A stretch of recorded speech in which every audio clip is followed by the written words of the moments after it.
நம்ம ஜாதகத்தை நாம புரிஞ்சிக்கணும் அப்படிங்கிறது முதல் பகுதி. ரெண்டாவது பகுதி ஆப்போசிட்ல இருக்கிறவங்க ஜாதகத்தையும் புரிஞ்சுக்கணும்.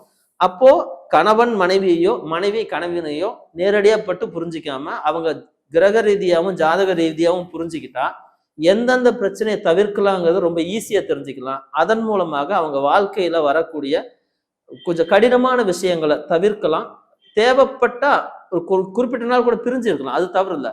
ஆனா அந்த குறிப்பிட்ட நாள் பிரிவை சண்டை சச்சரவு இந்த மாதிரியான காரணங்களால பிரிஞ்சுட்டா மறுபடியும் சேர முடியாது. சேர்ந்தாலும் மனப்பொருத்தம் வராது.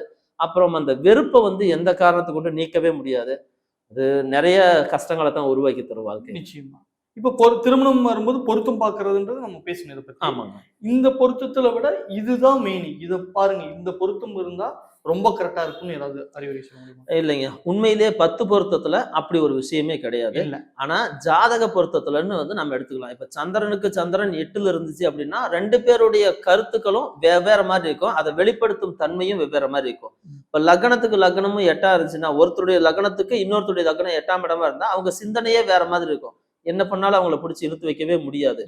அப்போ நாம இந்த ஒருவருடைய லக்னத்துக்கு இன்னொருத்தருடைய லக்னம் 3ஆவதாகவோ இல்ல 11ஆகவோ வந்தா அங்க பிரச்சனை தீர்ந்துருச்சு. அவங்களே சரி பண்ணிக்கக்கூடிய அளவுக்கு தயாரா இருப்பாங்க. ராசியும் அதே மாதிரி வந்துருச்சுன்னா பிரச்சனை இல்லை. இந்த ராசி 1, 5, 9 வந்துட்டாலும் பிரச்சனை இல்லை. இந்த 6, 8 அமைஞ்சிருச்சுன்னா ரொம்ப சிக்கல் தான். அதே போல அவங்களுக்கு வரக்கூடிய அந்த தசா புத்தி கண்டிப்பா பெரிய அளவுல வேலை செய்யும். இப்ப கிரகங்கள் கூட ஒரு குறிப்பிட்ட நாட்கள் தான், ஒரு அதிகபட்சம் 1 மாசம் 3 நாள் பிரச்சனை பண்ணும், அதிகபட்சம் 1 மாசம் பண்ணும், அதையும் தாண்டினா 1 வருஷம் பண்ணும். அப்புறம் போச்சுன்னா சில நேரங்கள்ல ஒரு 1.5 வருஷம் 1.25 வருஷம் இவ்வளவுதான் செய்யவே முடியும். ஆனா தசா புத்திகளின் அடிப்படையில பார்க்கும்போது அவங்க முழுவதுமாக 10 வருடம் 15 வருடம் பிரிஞ்சு போகிறதெல்லாம் பார்க்கிறோம். சிலர் கல்யாணம் பண்ணிட்டு வெளிநாடு போயிடுவாங்க. கல்யாணம் பண்ண உடனே வெளிநாடு போனவங்க 10 வருஷம் கழிச்சுதான் வருவாங்க.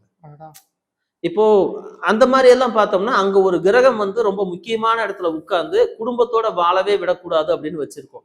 இப்போ வெளிநாடே போகாம உள்ளேயே இருந்தாங்க அப்படின்னா 2 பேரும் அடிச்சுக்கிட்டு டிவோர்ஸ் வாங்கிட்டு 2 பேருமே கல்யாணம் பண்ணிக்க மாட்டாங்க. 2 பேரும் தனித்தனியாவே இருப்பாங்க ஒரு 10 வருஷம். 10 வருஷத்துக்கு அப்புறம் அவங்களுக்கு திடீர்னு ஒரு சிந்தனை கல்யாணம் பண்ணிக்கலாம் அப்படின்னு சொல்லிட்டு போவாங்க.